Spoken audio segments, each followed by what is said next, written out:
My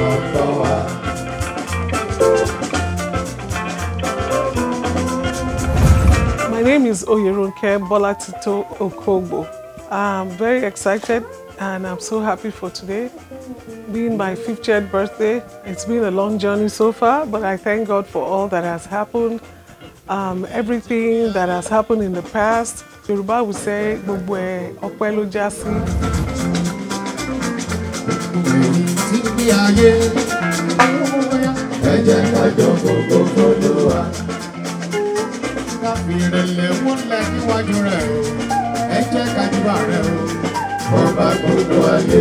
Bola was born Bolatito Oyeronke Alagbe on Friday, May 26, 1972.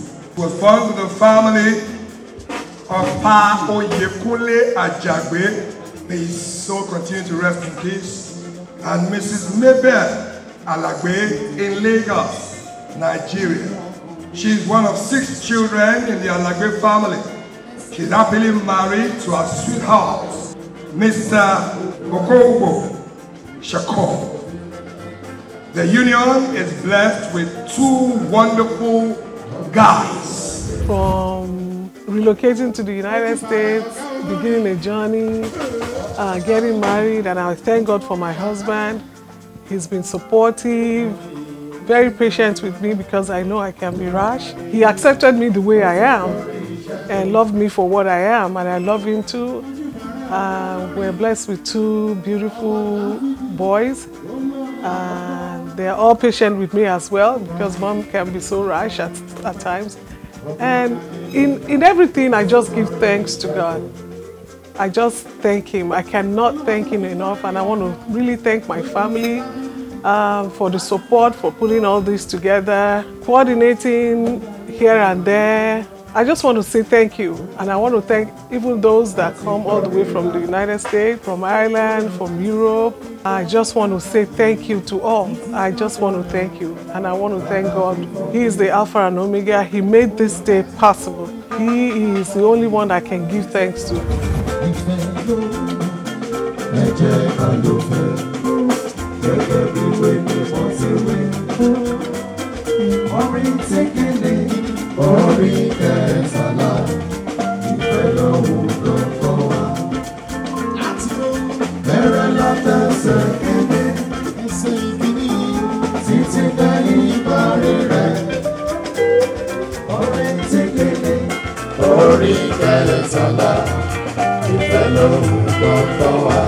Bola's early education was at Central Primary School, 5th Avenue Festac Town.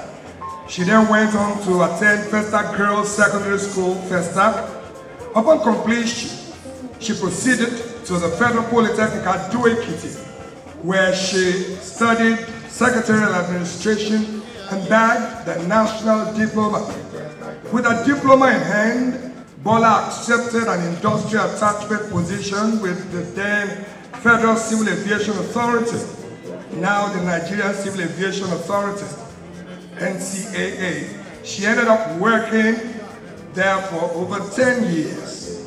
During this period, her educational aspirations led her to the Lagos State University, where she was awarded a Bachelor of Arts degree in History and International Studies.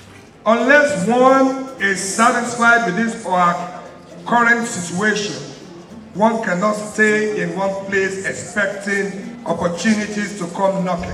All this celebration is just to thank God and to show the manifestation of God's life in my life and in my marriage and in my family. And I want to thank everybody that is part of this program, from media to music to logistics, from everything, catering, wardrobe. I can't say enough. And for kabiyesitv, thank you all. I appreciate you. Thanks.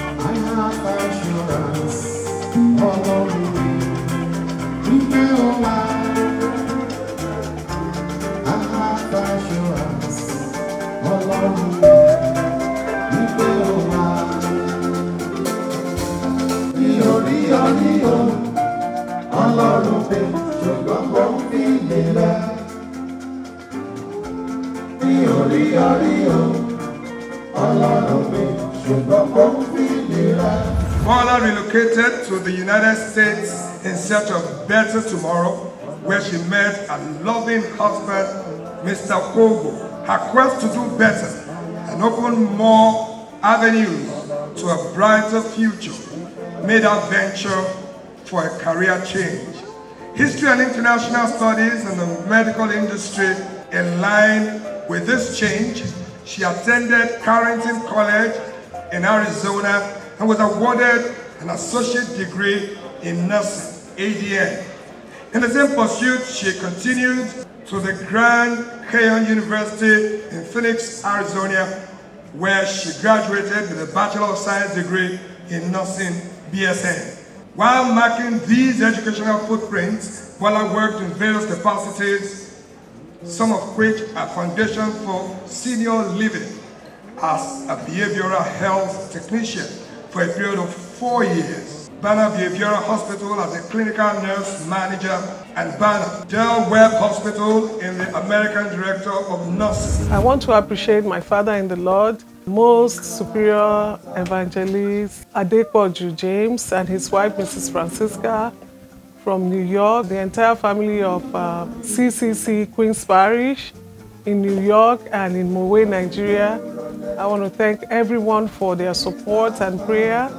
I want to thank my family at Champions Cathedral, First Baptist Church, Festac Town, Reverend and Mrs. Ademuyiwa, for their prayer, for constantly calling me to encourage me with the Word of God and in prayers. I thank everyone.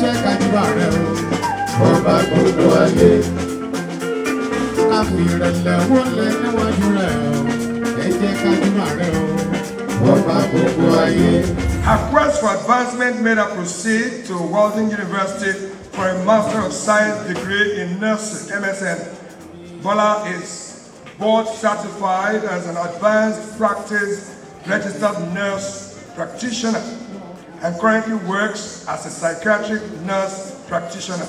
Bola is a caring mother to her kids and a loving wife to her husband. Behind the storm, death of this psychiatric nurse practitioner is a disciplinarian with a rod and a teddy bear. She lets you and your actions decide which one you get. Choose wisely. Okay, that's Bola's profile.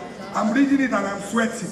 And I want to thank all the people that came all the way from Osun State, Osogbo, my in-laws that came all the way from Delta State and Edo State, Port Harcourt, people from Ibadan, Abuja, and all my old girls, FGSS old girls, 88 sets and 89 sets.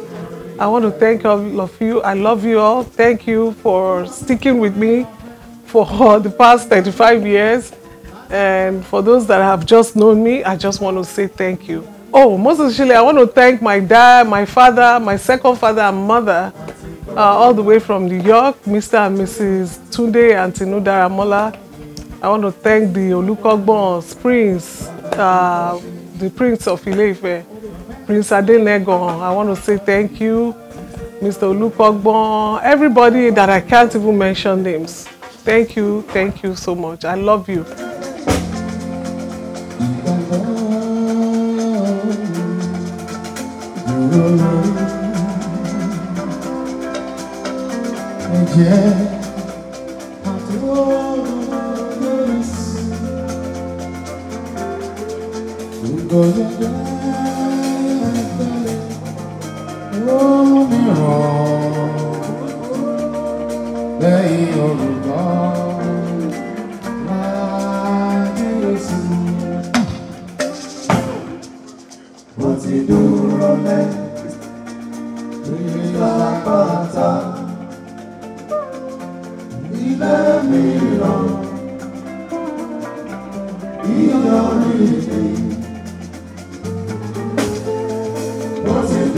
wọlé nígbà pàṣà